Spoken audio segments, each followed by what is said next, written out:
மனிதனுடைய வாழ்க்கைங்கிறது தெரிஞ்சதை வச்சு தெரியாததுக்குள்ள போறதுதான்.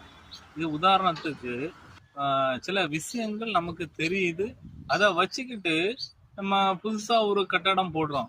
அதை வச்சு ஏன்னா ஒரு பரிமாணத்துக்குள்ள போய் புதுசா ஒரு கட்டடம் போடும். அதே மாதிரிதான் அறிவியலும். நம்ம தெரிஞ்ச விஷயங்களை வச்சுக்கிட்டு புதுசு புதுசா கண்டுபிடிச்சிக்கிட்டு நவீன அறிவியல் வந்து நிறைய தொழில்நுட்பங்களை மனிதனுக்கு வாழ்க்கைக்கு பயன்படுத்தி கொடுக்குது.